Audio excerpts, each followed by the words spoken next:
വിട്ട് തല്ലിക്കാന്നൊക്കെ പറഞ്ഞാൽ അതൊരു ഓൾഡ് ഫാഷൻ പരിപാടിയാണ്. നമുക്കിവിടെ വേണ്ടാന്ന് തോന്നുന്ന ഒരാളുണ്ടെങ്കിൽ അങ്ങനെ തട്ടിക്കല്ലണം. നല്ല ഷാർപ്പ് ഷൂട്ടേഴ്സ് ആണെങ്കിൽ ഒറ്റ ബുള്ളറ്റ്. എടോ, കൊല്ലാനായിരുന്നെങ്കിൽ ശേഖരനെ എന്നേ അതാവായിരുന്നു. ശേഖരൻ മാമ വേണ്ടാന്ന് വെച്ചിട്ടാ അതാ ഇപ്പൊ നമ്മുടെ കൺമുമ്പിൽ കിടന്ന് വിലസുന്നത്. തന്തയെ കൊണ്ടിരുന്ന് പുല്ല് നടക്കില്ല, മോനെയാണ് ടാർഗറ്റ് ചെയ്യേണ്ടത്. രാജേന്ദ്ര, പൂച്ച എലിയിട്ട് കളിപ്പിക്കുന്നത് കണ്ടിട്ടില്ലേ? കൊല്ലില്ല, നല്ല പ്രാണവേദന എടുപ്പിച്ചിട്ട് പതുക്കെ പതുക്കെ അങ്ങനെ അച്ഛനെയും മോനെയും കരയിക്കുന്ന വിദ്യ ഉണ്ട്. അതിന് സമയമായി. നാളെ വള്ളുവനാട് സെൻട്രൽ ബാങ്കിന്റെ ബോർഡ് മീറ്റിംഗ് വിളിച്ചു കൂട്ടണം. കടത്തിൽ മുങ്ങുന്ന ബാങ്കിനെ രക്ഷിക്കാൻ ചിലത് ചെയ്യണ്ടേ? വേണം. കിട്ടാക്കടങ്ങൾ പിരിച്ചെടുക്കണം. റീപേയിങ് കപ്പാസിറ്റി ഇല്ലാത്ത ക്ലയൻസിന്റെ ഈട് ജപ്തി ചെയ്ത് പണം വസൂലാക്കണം. എന്റെ കണ്ടീഷൻ നീലകണ്ഠന് മനസ്സിലായില്ലേ? ഒഫീഷ്യലി എനിക്കിപ്പോ ബാങ്കിൽ പവറൊന്നുമില്ല. പക്ഷേ നീലകണ്ഠന്റെ ലോണിന്റെ കാര്യത്തിൽ എനിക്കൊരു ഉത്തരവാദിത്വമുണ്ടല്ലോ. ഇന്നലത്തെ ബാങ്ക് മീറ്റിംഗിൽ വലിയ ഇഷ്യൂ ആയി ഈ കേസ്. ഡയറക്ടർ ബോർഡിന്റെ മുമ്പിൽ ഞാൻ ഇൻവൈറ്റഡ് ആയിരിക്കേണ്ടി വന്നു. അവരെല്ലാം ചോദിക്കുന്നത് എന്ത് ബേസിസിലാണ് ഇത്രയും കാലം ഒരു ആക്ഷനും എടുക്കാത്തതെന്നാണ്. ഞാൻ എന്താ പറയുക, പുതിയ ഭരണം. അറിയാൻ നമ്പ്യാരെ, മുണ്ടയ്ക്കൽ ശേഖരന്റെ കയ്യിലാണെന്നാവും ഈ വീടും പറമ്പും പണയം വെച്ച് ഞാൻ വാങ്ങിച്ച ലോണാണ് അയാളുടെ പ്രശ്നം. അല്ലെങ്കിൽ അതാണല്ലോ അയാളെ ബാങ്കിന്റെ തലപ്പത്ത് വരാൻ പ്രേരിപ്പിച്ച കാര്യം. കാര്യങ്ങളൊക്കെ നിങ്ങൾക്കറിയാം. എത്രയും വേഗം എത്ര രൂപ നമുക്ക് അടയ്ക്കാൻ കഴിയും? കുറച്ച് പണം എന്നാ പിടിച്ചു നിൽക്കാൻ പറ്റും. പണം നിത്യ ചെലവിനുള്ളത് ഭാര്യയുടെയിലുണ്ടാവും. അതിന് മുകളിൽ ഒരു തുക ഞാൻ കണ്ടിട്ട് കാലം കുറെ. നമ്പ്യാരെ, ഈ 500-ന്റെ ഒക്കെ ഒറ്റ നോട്ട് ഇറങ്ങിയിട്ടില്ലേ? ഇതുവരെ ഞാൻ കണ്ടിട്ടില്ല. നീലകണ്ഠൻ എന്തായി പറയുന്നത്? കാർത്തികനെ വിളിച്ച് കാര്യം പറഞ്ഞാ പോരെ? നിങ്ങൾ ഈ പറയുന്ന 500 കൊണ്ട് അയാൾ ബാങ്കിന്റെ ഹെഡ് ഓഫീസ് മൂടും. ചോദിക്കില്ല, എന്നാലും വാങ്ങിക്കില്ല, അയാളെ അറിയിക്കുകയില്ല. കാരണം ഇത് ഞാൻ അയാൾക്ക് വേണ്ടി ചെലവഴിച്ചതല്ല, ഞാനായിട്ട് വരുത്തി വെച്ച കടമല്ലേ. അപ്പൊ പിന്നെ അറ്റാച്ച്മെന്റ് അല്ലാതെ ഞങ്ങൾക്ക് മറ്റു മാർഗമില്ല. ഇറങ്ങി തരേണ്ടി വരും വിത്തിൻ നോ ടൈം.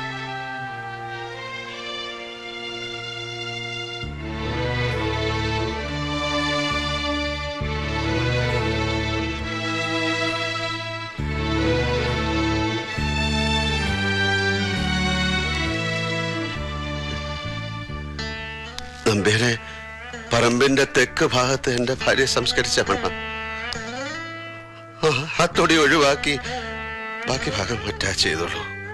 അവൾ ഉറങ്ങുന്നതിനടുത്തൊരു 6 അടി മണ്ണ് എനിക്ക് വേണം. അത് മതി. അത്രയെങ്കിലും ചെയ്യാൻ കഴിയില്ലേ നിങ്ങളുടെ ബാങ്കിന്? ഇല്ല, ആ പറമ്പും വീടെന്ന് പറഞ്ഞാൽ അത് മുഴുവൻ, അതിൽ നിന്ന് 1 സെന്റ് പോലും വിട്ടുകൊടുക്കാൻ പറ്റില്ല. ലോൺ എടുത്ത തുകയും ഇൻട്രസ്റ്റും കൂടെ കൂട്ടിയ ആ പ്രോപ്പർട്ടിയുടെ ഇപ്പോഴത്തെ മാർക്കറ്റ് റേറ്റിന് അത്രയും വരുന്നില്ല എന്നതാണ് സത്യം. ഒരാൾക്ക് മാത്രം ചില ഇളവുകൾ കൊടുക്കുന്നത് ന്യായമല്ല. സീബ്ര മാച്ചറോക്സ്, KPM ഇൻഡസ്ട്രീസ്, ഇവരെല്ലാം നമ്മൾ ഇതുപോലെ പിടിക്കാൻ പോവാ. ഇത് ബാങ്കിന്റെ നിലനിൽപ്പിന്റെ പ്രശ്നമാ. ഓടിയെടുത്ത് കടത്തി മുങ്ങി നിൽക്കുന്ന ബാങ്ക് രക്ഷപ്പെടണമോ എന്ന് മാത്രം ഡയറക്ടർ ബോർഡ് തീരുമാനിച്ചാൽ മതി.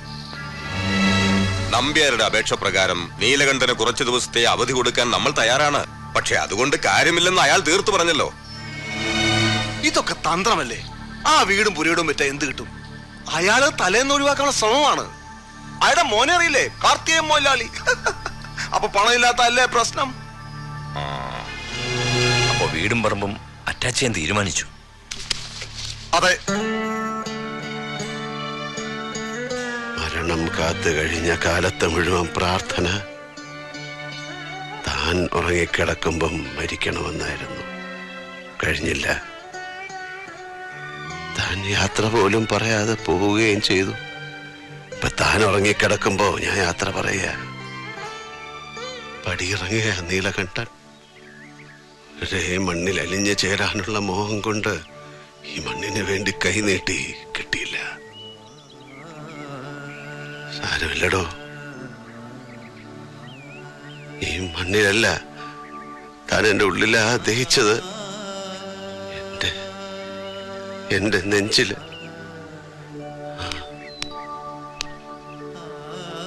വരട്ടെടോ, ദേഹമേ യാത്രയാകുന്നുള്ളൂ, ദേഹി സ്നേഹി എന്നിവിടെ ഉണ്ട്.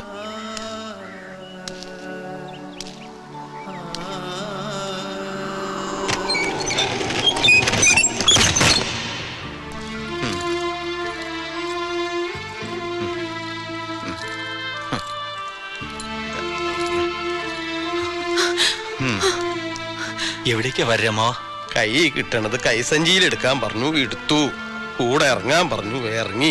എനിക്കൊന്നും അറിയില്ല. എന്താ അച്ഛാ ഇത്? എല്ലാവരും വിട്ട് എങ്ങോട്ട് പോവാ? പോവാതെ നിവൃത്തിയില്ല. ബാങ്ക് ജപ്തി ചെയ്ത് എന്നെ പഠിപ്പിച്ച് ഡോക്ടറാക്കാൻ വേണ്ടി എടുത്ത ലോണല്ലേ അത്? ഏട്ടന്റെ വീട്ടിലേക്ക് പോയില്ലെന്ന് വാശിയാണെങ്കിൽ ഞങ്ങൾക്കുള്ളൊരു വീട് അവിടെ താമസിച്ചൂടെ അച്ഛനും വാര്യരമ്മോനും? സുഹ്ര, നിങ്ങളും കാർത്തികനെ എനിക്കൊരുപോലല്ലേ മോളെ. ആരോടും വാശിയില്ല. ഒരു യാത്രയ്ക്ക് സമയമായി, പോകുന്നു, അത്രേ ഉള്ളൂ. നമ്പ്യാർ സാറ് പറഞ്ഞ് കാർത്തികൻ കാര്യങ്ങൾ അറിഞ്ഞത് ഇപ്പോഴാ. പുള്ളിക്കാരൻ വന്നോണ്ടിരിക്കുന്നേ ഉള്ളൂ ബാംഗ്ലൂരിന്ന്. എന്നോട് ഉടനെ അച്ഛനുമായി വീട്ടിലേക്ക് പോകാൻ പറഞ്ഞു. ബാക്കിയൊക്കെ പുള്ളി വന്നിട്ട്. ശേഖരനും ഞാനും ബന്ധുക്കളാവാൻ പോകുന്നവരാ. എന്നാലും തന്നെ സഹായിക്കാൻ ഞാൻ എന്നാലാവുന്നതും നോക്കി, കഴിയാഞ്ഞിട്ടാ. ആരോടും പരിഭവമില്ല, ശേഖരനോട് പോലും. പൊയ്ക്കോളൂ. കാർത്തികനോട് പറയൂ അച്ഛനൊരു തീർത്ഥാടനത്തിന് പോയി തിരിച്ചു വന്നിട്ട് കാണാമെന്ന്. വരേ. ഓ സാർ, ഞാൻ പൊയ്ക്കോളൂ എന്ന് പറഞ്ഞില്ലേ? വരേ. ആ താക്കോൽ കൂട്ടം നമ്പ്യാരെ ഏൽപ്പിച്ചേക്കൂ. സുഹ്ര, മോള് വീട്ടിലേക്ക് പൊയ്ക്കോളൂ.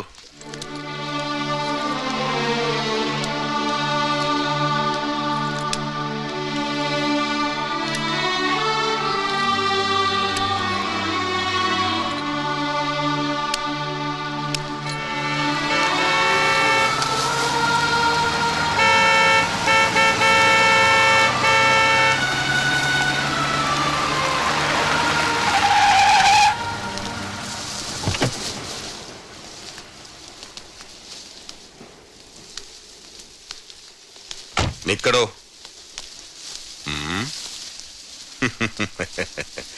നിന്നെ ഈ പെരുവഴിയിൽ ആളും പടയുമില്ലാതെ തല ചായ്ക്കാൻ ഒരു കൂര പോലും ഇല്ലാത്ത ദരിദ്രനായി കാണാൻ കഴിഞ്ഞല്ലോ. എന്റെ ദൈവങ്ങളെ, ശേഖരൻ സാഷ്ടാംഗം വീണിരിക്കുന്നു. മംഗലശ്ശേരി പേരിന് മുമ്പിൽ കൊമ്പന നെറ്റിപ്പട്ടം പോലെ നീ കൊണ്ടു നടന്ന നിന്റെ തറവാട്ട് പേര് ഇനി നിന്റെ കൂടെ ഇല്ല. അത് മാഞ്ഞുപോയി. എടോ,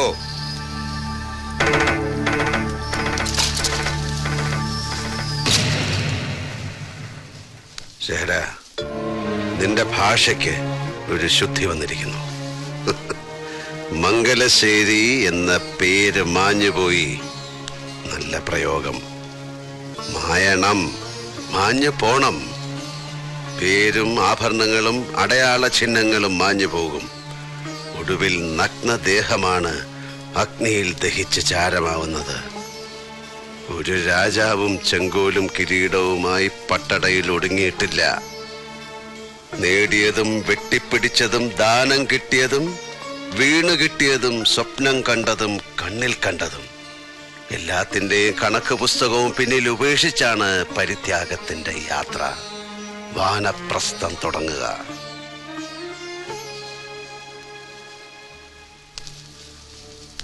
പ്രാണന്റെ പാതിയായിരുന്നവളെ കൈവിട്ടിട്ടും തുടരുന്ന യാത്രയിൽ വേദന തോന്നാൻ അതിലും വലുതല്ല ശേഖര കല്ലിലും മണ്ണിലും മരത്തിലും പണിത വീട്. പിന്നിട്ട വഴികളിലെങ്ങോ കാലിൽ തറച്ച നീ എന്ന മുള്ളിനെ ഞാൻ എന്നേ മറന്നിരിക്കുന്നു. മുനയൊടിഞ്ഞ ആ പഴയ മുള്ളിന് ഈ വഴിയിൽ എന്നെ കുത്തി നോവിക്കാനാവില്ല. എനിക്ക് നോവില്ല ശേഖര. എന്റെ മേൽ നീ നേടി എന്ന് കരുതുന്നതൊന്നും ജയമല്ലടോ. എന്റെ ഹൃദയത്തിനെ, ആത്മാവിനെ ജയിക്കാൻ മാത്രം കഴിവ് ശേഖരനുണ്ടാകാൻ നീ ജന്മം പലതും ഇനിയും ഇനിയും ജനിക്കേണ്ടിയിരിക്കുന്നു.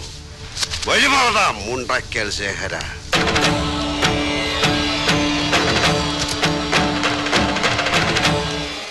എവിടേക്ക്, എന്തിന്? ഈ രണ്ട് ചോദ്യങ്ങളും ഞാൻ ചോദിക്കണില്ല. പക്ഷേ യാത്ര എന്ന് പറയുമ്പോ കയ്യില് ദമ്പടി വേണ്ടേ? തീവണ്ടി കൂലിയും ശാപ്പാടും. ഭിക്ഷക്കാരുടെ നിഘണ്ടുവില് തീവണ്ടി കൂലിയൊന്നുമില്ലടോ. അപ്പൊ അങ്ങനെയായില്ലേ?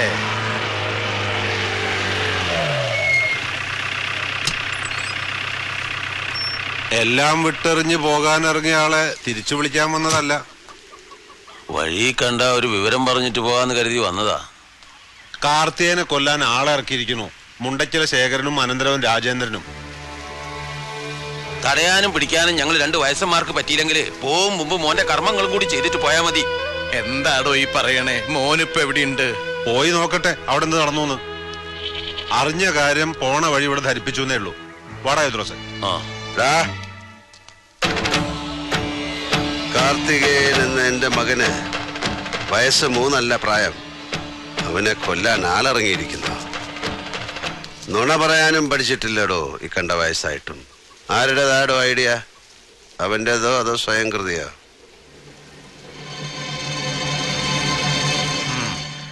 അപ്പോ അവൻ എത്തി, നന്നായി.